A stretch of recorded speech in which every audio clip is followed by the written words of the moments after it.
नमस्कार साथियों, आप सबका स्वागत है हमारे YouTube चैनल पर। आज हम आपके लिए एक नया वीडियो लेकर आए हैं जिसमें हम बात करेंगे कक्षा 11 की सांख्यिकी के बेस्ट नोट्स जो आपको कहीं नहीं मिलेंगे। तो हम आप वीडियो अच्छा लगे तो एंड तक जरूर देखें। तो आपका पहला पॉइंट है कि उत्पादक किसे कहा जाता है।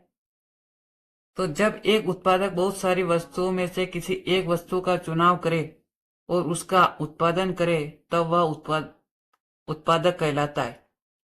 एक व्यक्ति अगर एक ही वस्तु का चुनाव करके उसका उत्पादक करे तो वो उत्पादक कहलाता है। जैसे आप चीनी का उत्पादक कर सकते हैं, किसी का भी। तो एक चीज का अगर हम उत्पादक करेंगे तो वह उत्पादक हो।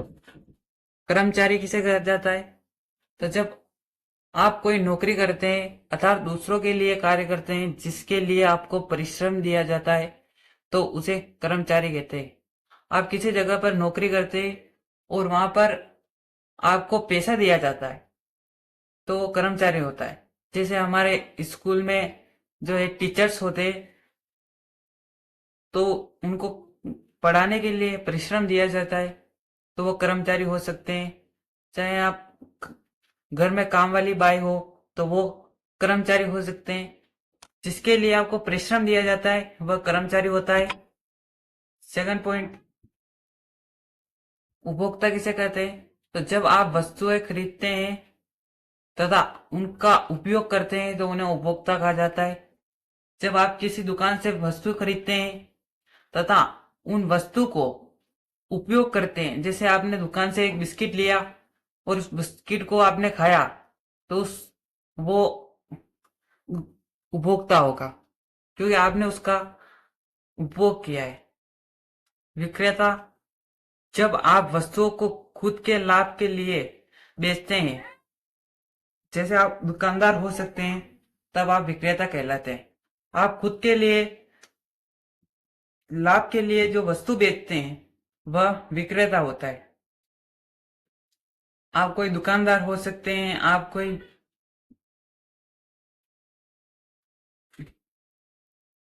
तो आपका दूसरा पॉइंट है नियोक्ता। जब आप भुगतान लेकर अन्य व्यक्ति को सेवा प्रदान करते हैं तब आप नियोक्ता कहलाते हैं। जब आप जो है पैसे लेकर पैसे लेकर किसी को सेवा प्रदान करते हैं तो आप नियोक्ता कहलाएंगे। वितरण, जैसे डॉक्टर, वकील, बैंकर, ये सब नियोक्ता है क्योंकि ये हमारे सरकार के द्वारा इनको पैसा दिया जाता है और यह वापस हमको पेशेंट को सेवा प्रदान करते हैं तो वह नियोक्ता होता है। वितरण, वस्तु या संसाधनों का देश के लोगों के बीच किसी भी तरीके से बंटवारा हो, यह वितरण कहलाता है। वस्तु और संसाधनों का देश के लोगों के बीच किसी भी तरीके से जो बंटवारा होता है वह बंटवारा वितरण कहलाता है।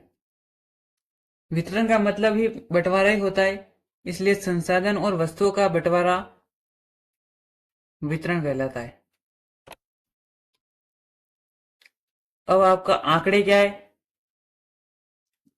तो आंकड़े का मतलब होता है संख्याएं। तो जब हम संख्याओं को आर्थिक तथ्यों के रूप में लिखते हैं या आर्थिक तथ्यों को संख्याओं के रूप में लिखते हैं तो वो आंकड़े होते हैं।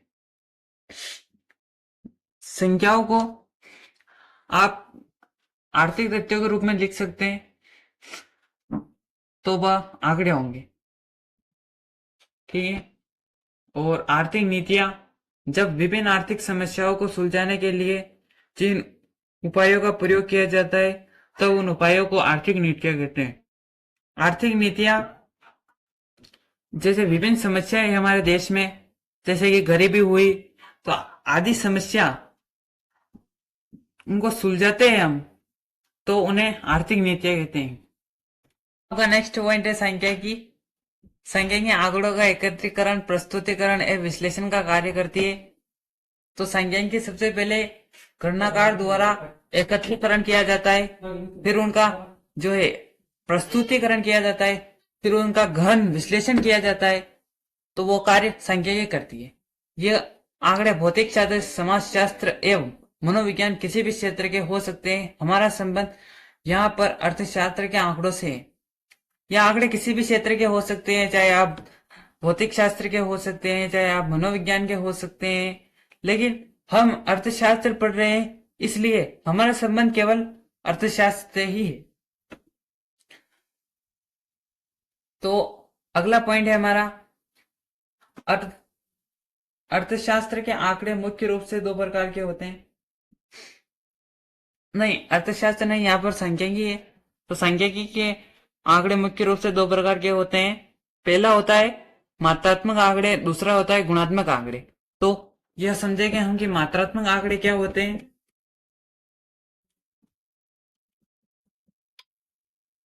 तो मात्रात्मक आंकड़े इन आंकड़ों में संख्याओं की बात की जाती है। मतलब मात्रात्मक आंकड़े होते हैं जिसमें संख्या की बात की जाती है, संख्याओं की बात की जाती है, वो आंकड़े मात्रात्मक आंकड़े कहलाते हैं। जिसमें गुणों की बात की जाती है, वो आंकड़े गुणात्मक आंकड़े कहलाते हैं। तो मात्रात्मक आंकड़े का एग्जाम्पल देख लीजिए आप। सत्र 2024-25 में कक्षा 11th कला वर्ग में विद्यार्थियों की संख्या 10 है। मतलब इसमें ना तो लड़कियों की बात की जा रही है ना लड़कों की, केवल और केवल संख्या की बात की जा रही है। तो ये कौन से हो गए? मात्रात्मक आंकड़े। ठीक है, तो अब हम बात करेंगे गुणात्मक आंकड़े। तो ऐसे आंकड़े जिसमें किसी वस्तु, स्थान, व्यक्ति विशेष आदि के गुणों की बात होती है, तो उसे गुणात्मक आंकड़े कहते हैं। मतलब किसी व्यक्ति हो गया, किसी स्थान हो गया, किसी जो विशेष आदि के गुणों की बात होती हो, उसे गुणात्मक आंकड़े कहते हैं। तो इसका भी एग्जाम्पल देख लीजिए। कक्षा 11 कला वर्ग में सत्र 2024-25 में 4 लड़कियां और 4 लड़के अध्ययन करते हैं। तो इसमें लिंग की बात की जा रही है कि 4 लड़के हैं और 6 लड़कियां हैं। तो इसमें गुणों की बात की जा रही है, व्यक्ति की बात की जा रही है, तो उसे हम गुणात्मक आंकड़े कहेंगे। सांख्यिकी के प्रमुख कार्य क्या है? ये अक्सर वार्षिक परीक्षा में सवाल आ जाता है कि सांख्यिकी के प्रमुख कार्य क्या है। तो अर्थशास्त्र में सांख्यिकी का प्रयोग विभिन्न आर्थिक समस्याओं को समझने तथा उनका निवारण करने के लिए किया तथा विभिन्न नीतियों का निर्माण करने के लिए किया जाता है। सांख्यिकी के प्रयोग से आंकड़ों का संक्षिप्तीकरण करने के लिए भी किया जाता है।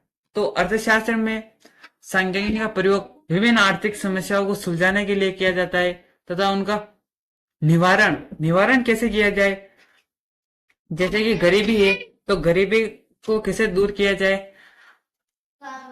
तो उसका भी निवारण किया जाता है। तो विभिन्न नीतियों का भी निर्माण किया जाता है इसमें, और आंकड़ों का संक्षिप्तीकरण भी किया जाता है। आर्थिक क्रिया क्या है? वे क्रियाएं जो धन प्राप्त करने के लिए की जाती है, उन्हें आर्थिक क्रियाएं कहते हैं। तो जो पैसा कमाने के लिए जो क्रियाएं होती है, तो उन्हें आर्थिक क्रिया कहते हैं। तो आई होप आपको ये नोट्स अच्छे लगे होंगे। आप ये नोट्स लिख सकते हैं ताकि आपके परीक्षा में अच्छे नंबर आ सकें। पॉइंट टू पॉइंट ये नोट्स है, और आपको एक क्वेश्चन का आंसर देना है क्योंकि आप अर्थशास्त्र पढ़ रहे हैं। तो आधुनिक अर्थशास्त्र का जनक कौन है? तो इसका आंसर आपको जो है कमेंट में देना है। और वीडियो अच्छा लगा हो तो लाइक